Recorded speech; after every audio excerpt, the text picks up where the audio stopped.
En esta segunda parte de la conferencia 404 de Noticias de Actualidad en relación con la profecía bíblica, vamos a tener un poco de popurrí, porque vamos a mostrar las noticias últimas que han acontecido desde ayer hasta hoy, que hicimos la anterior conferencia, la primera parte, pero también después vamos a tener más cosas.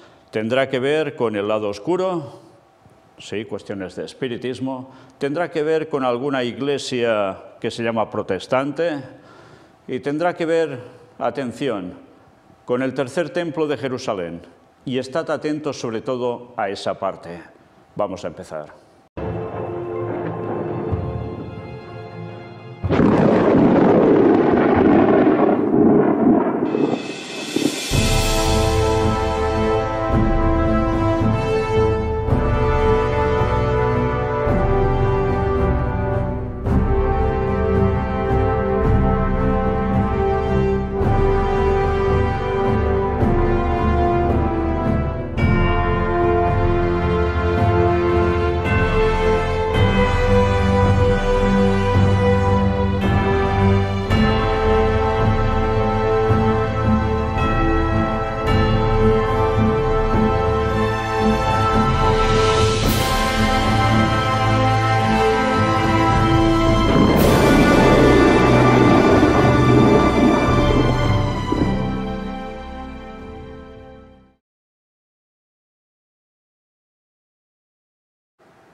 Y empezamos de nuevo con crisis.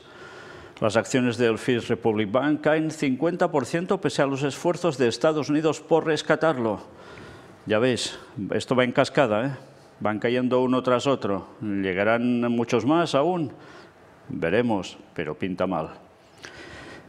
Noticia para Latinoamérica. Primero, México. Hallan los restos de 10 personas en fosas clandestinas. Ya veis que esto también es un continuo, en Michoacán. Y en Colombia, terror. Motorizados armados asesinan a 5 personas en una fiesta al aire libre. Bueno, pues no es todo. Accidentes. 5 muertos en accidente de peregrinos que iban al santuario mariano más importante de Brasil. Y se han quedado a medio camino, ya lo veis. Espero que no sea medio camino para ser salvos. Y más desgracias. 7 muertos y 15 heridos tras explotar un taller de pirotecnia en el estado mexicano de Morelos.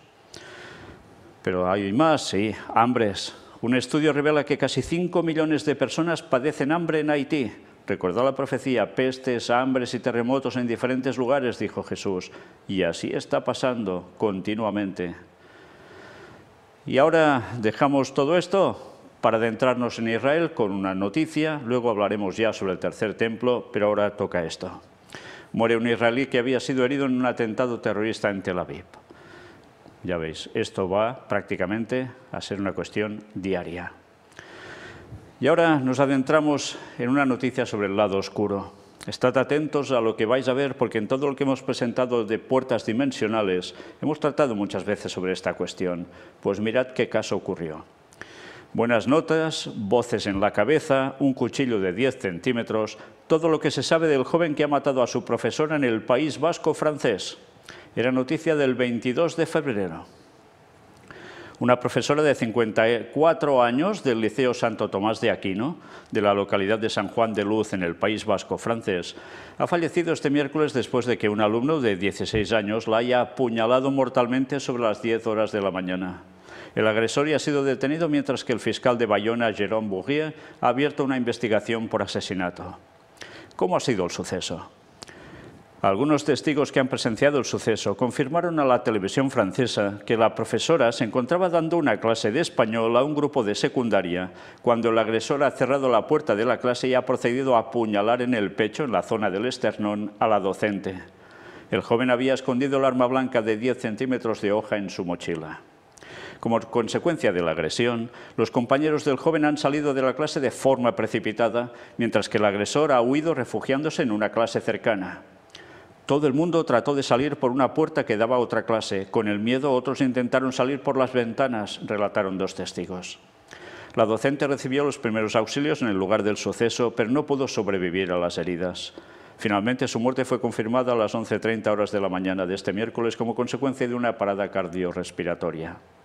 En esta tesitura ha sido otro profesor el que ha entablado conversación con el agresor para tratar de calmarlo. El adolescente no se ha mostrado agresivo y finalmente ha accedido a entregar el arma al docente. Posteriormente, el joven ha sido llevado a la comisaría de Don Iván Lluzuny para ser trasladado después a la comisaría de Bayona. Y diréis, ¿y por qué leemos todo esto? Bueno, pues ahora lo veréis. Unos 90 alumnos fueron atendidos por los servicios psicológicos y después de permanecer en torno a 2 horas retenidos en sus respectivas aulas, fueron abandonando el centro de forma progresiva. Motivos del ataque. De acuerdo a las declaraciones de las fuentes policiales a la televisión francesa, el alumno no tenía ningún tipo de antecedente penal y se trataba de un estudiante con buenas notas, para nada problemático. A pesar de esto, podía sufrir un trastorno psiquiátrico, siendo esta la causa que podría haberle llevado a cometer el crimen. Después de su detención, confirmó haber sufrido un extraño episodio en el que había sido poseído, según ha informado el medio vasco Naiz. Una voz me ha ordenado que lo hiciera, ha asegurado el joven al cuestionarse por qué ha actuado de esta manera. No he sido yo, he oído una voz que me ha poseído, añadió el joven. Bien, ante esto, ¿qué diríais que es? ¿Una locura? ¿Tenía algo contra la profesora? ¿Qué es en verdad todo esto? ¿Una cuestión psiquiátrica? Sí, porque tiene que ver con la mente, sí, pero tiene que ver con algo más. Por lo que llega a decir, y mostrándose como era, posesión. Una posesión de un tiempo concreto que sirvió para hacer esta barbaridad. ¿En qué se habría puesto este chico o los suyos para que pudiese llegar a esta posesión momentánea? Que una vez hay posesión momentánea se puede volver a repetir, por supuesto que sí. Y esto no es solo cuestión de no estar precisamente en sus cabales, sino que hay algo más. Una vez más, mirad los temas de Puertas Dimensionales, porque allí se explica el porqué de todo esto. Y el por qué cada vez acontecen más cosas así. No os he querido leer esto solo porque mira qué macabro es todo. No, porque os podía leer noticias de estas continuamente, pero esta, al igual que tantas otras, tiene la diferencia que tiene que ver con posesión demoníaca. ¿Es un invento solo del chico para excusarse? ¿Qué sentido tendría todo esto? ¿Cuánta gente no está oyendo voces y no precisamente para hacer cosas buenas? ¿Por qué? Porque a eso se le llama influencia demoníaca o posesión momentánea. Y a veces esa posesión puede ser permanente. O de ida y vuelta, sí, porque eso pasa muchas veces. ¿Qué podemos esperar? Pues que Satanás se está adueñando de las personas y es capaz de hacerles hacer esos disparates precisamente porque se han apartado del Señor y poniéndose en cosas que no tocan para nada. Y mirad también, porque a veces podemos pensar, bueno, es que alguien se le dio la cabeza y ya está, y se pone en cuestiones de espiritismo quizás y termina así. Mirad esto. El presidente de México comparte la supuesta foto de un espíritu paranormal. Todo es místico. Era el 26 de febrero. Mirad las fotografías, porque veis a López Obrador y algo más. El espíritu maya, que dice que está en un árbol. ¿Lo podéis apreciar en la foto? Bueno, mirad qué dice. El presidente de México, Andrés Manuel López Obrador, ha compartido una foto que, según él, es prueba de la existencia de un espíritu mitológico del bosque, similar a un duende. El jefe de Estado mexicano se mostró muy serio en su análisis de una foto tomada por un ingeniero de lo que él cree que es un alux o aluxe, un espíritu travieso del bosque del folclore maya. Les comparto 2 fotos de nuestra supervisión a las obras del Tren Maya. Una tomada por un ingeniero hace 3 días, al parecer de un aluxe. Otra de Diego Prieto, de una espléndida escultura prehispánica en Ekbalam. Todo es místico, escribió en Twitter López Obrador. Y aquí las tenéis, las 2 imágenes. Os fijáis bien, ¿verdad? Bueno. Según la creencia tradicional maya, los aluxes son criaturas pequeñas y traviesas que habitan en bosques y campos y son propensas a jugarle malas pasadas a las personas, como esconder cosas. Algunos lugareños dejan pequeñas ofrendas para apaciguarlos. La foto, que fue tomada de noche, muestra un árbol con una rama formando lo que parece un halo de cabello y lo que pueden ser estrellas formando los ojos de la figura. López Obrador ha expresado en varias ocasiones su admiración por las culturas y creencias indígenas durante su mandato. Ingenieros y trabajadores están en la península de Yucatán construyendo un tren turístico que es uno de los proyectos favoritos del presidente. Y ya recordáis, sobre todo, cómo también cuando hizo la toma de posesión del poder de ese país, de México, también tuvo toda una serie de rituales paganos de los cuales él participa. Una vez más, meterse en espiritismo y además con la influencia del cargo que tiene, ¿a cuántas personas esto no puede llegar a afectar para que crean en lo mismo?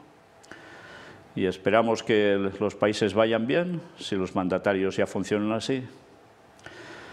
Pues sigamos, porque ahora vamos a protestantismo apóstata, a los mormones en concreto, y mirad qué noticia. No vamos a hablar aquí de cómo fueron hechos por la masonería, etcétera, etcétera. No, vamos a la noticia en sí. Multan a la Iglesia mormona por ocultar miles de millones en empresas ficticias. Mirad qué nos dicen.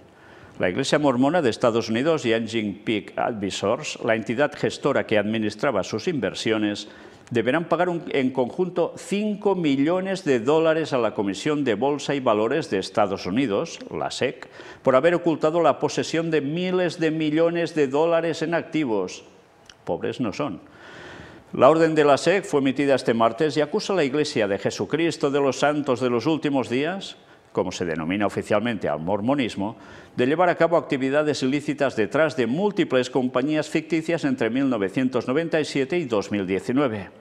En este contexto, Engine Peak Advisors recibió cargos por no haber revelado de manera oficial el tamaño real de la cartera de acciones, inversiones y patrimonio de esa organización religiosa. En consecuencia, se acordó que la Iglesia mormona pague $1 millón y Engine Peak 4 millones.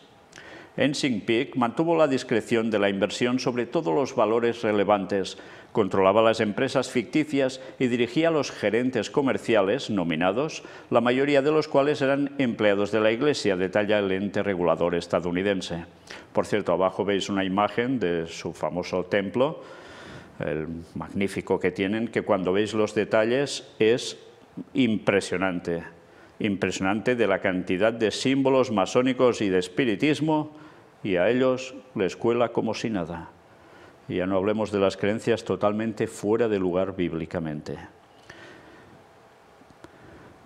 Gurbir S. Grewal, director de la División de Cumplimiento de la SEC, añade al respecto que esa gestora, considerada una entidad sin ánimo de lucro, hizo todo lo posible para evitar revelar las inversiones de la Iglesia, privando a la Comisión y al público inversionista de información precisa sobre el mercado. En una declaración sobre el acuerdo con la SEC, la Iglesia mormona explica que Engine Peak basó sus acciones en el asesoramiento legal que recibió sobre cómo cumplir con sus obligaciones de presentación de informes mientras intentaba mantener la privacidad de la cartera. Además, se deja claro que tanto su movimiento religioso como la administradora creen que todos los valores que debían informarse se incluyeron en las presentaciones de las compañías separadas. Es decir, la gestora creó compañías separadas y presentó de forma independiente los formularios de divulgación fiscal en los que los administradores de inversiones deben revelar el valor de ciertos bienes que administran, en lugar de hacer una presentación única a nombre de la Iglesia. En este sentido, a los mormones les preocupaba que la divulgación de los activos a su nombre pudiera tener consecuencias negativas en vista del tamaño de la cartera de su Iglesia, que para 2018 creció aproximadamente en $32.000 millones, según la SEC.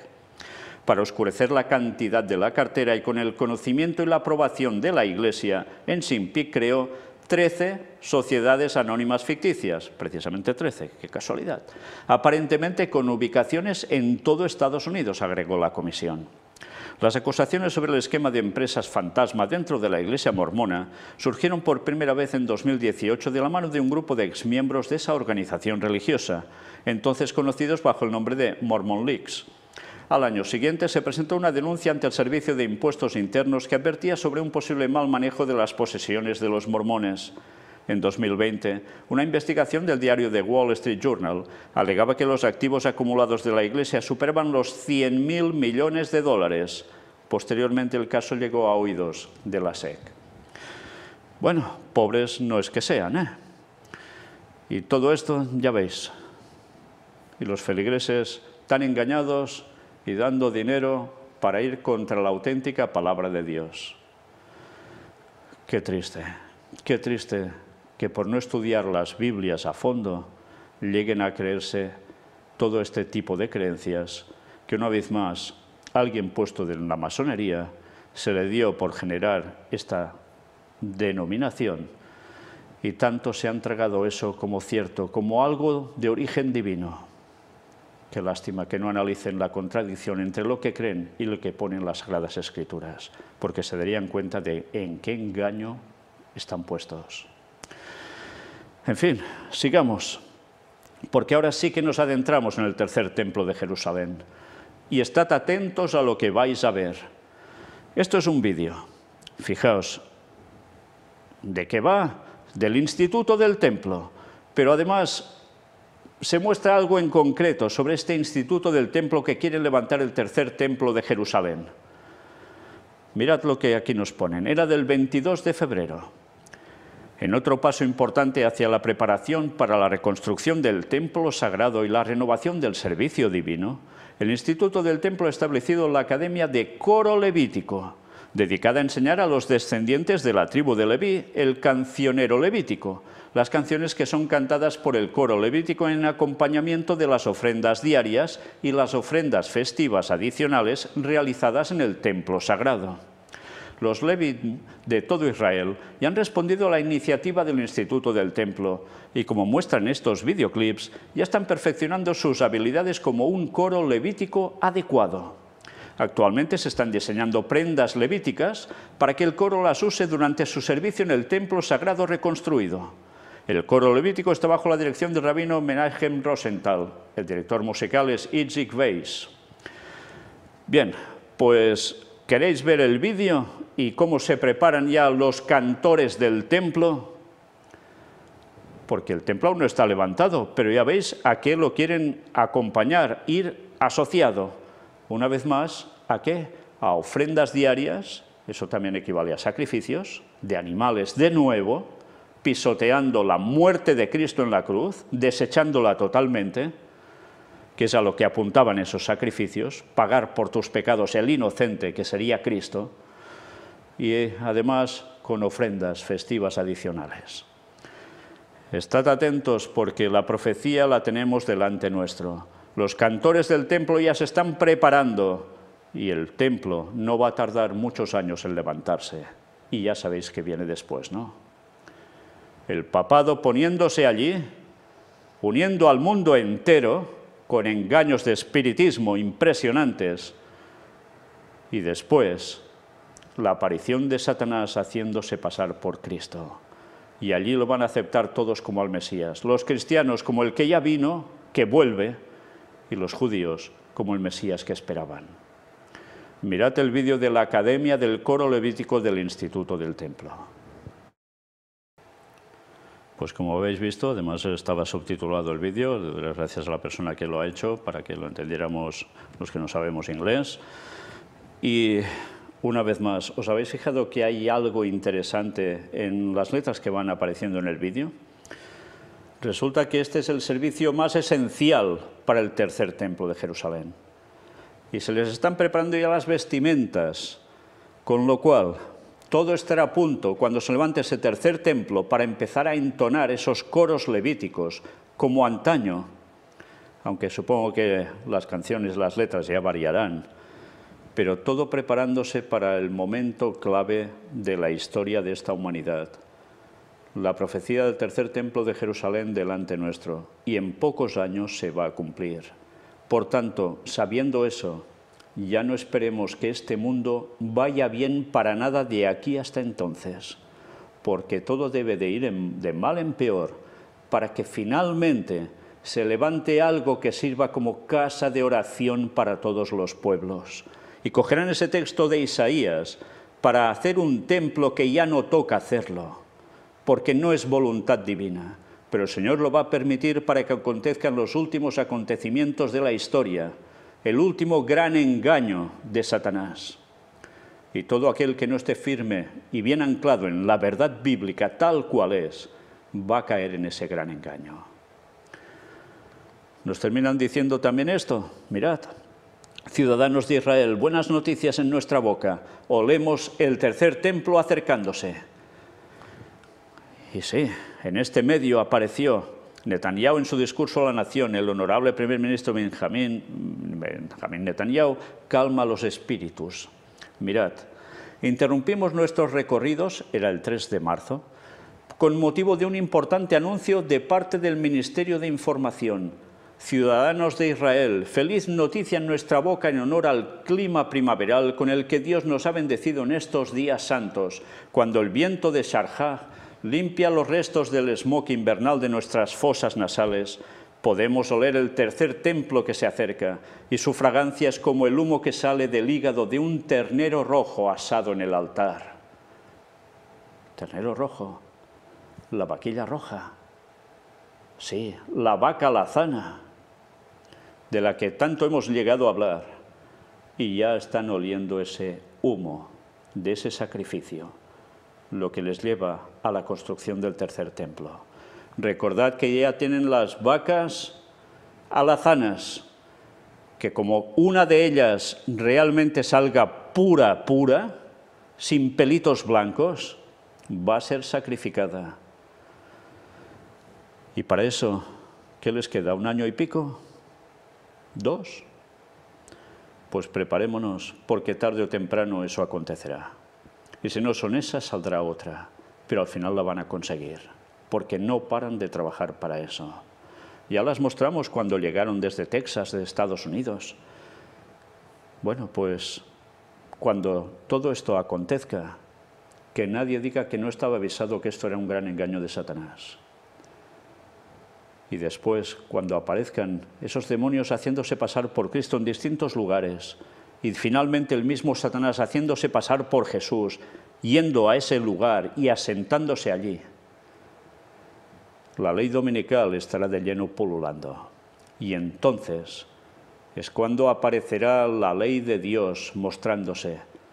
Sí, los 10 mandamientos que están escondidos bajo el monte Calvario donde Cristo fue crucificado, 6 metros por debajo en las cuevas de Sedequías.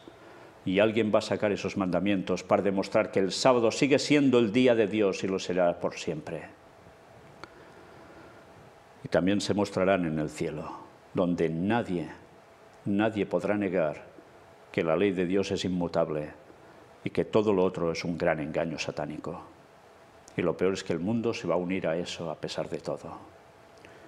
La verdad se va a mostrar, la verdad va a llegar claramente, nadie podrá negarla. Pero hay cosas que van a acontecer y de las que debemos ir conociendo más, con detalle, porque el tiempo final del todo se acerca.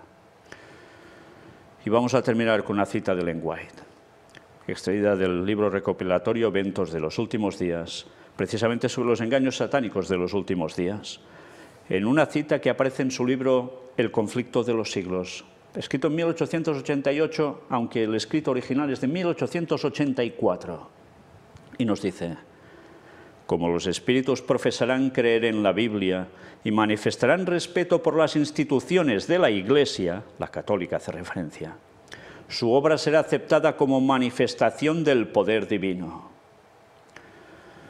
Y ese engaño hará caer a tantos y tantos en este mundo. Recordad lo que hemos visto hoy. Mañana, si Dios quiere, vamos a dedicarnos exclusivamente a tema Vaticano. Sí, a las noticias que tienen que ver con la profecía bíblica que abarca lo que hará el Vaticano en el tiempo final, y no precisamente por parte divina, sino todo lo contrario.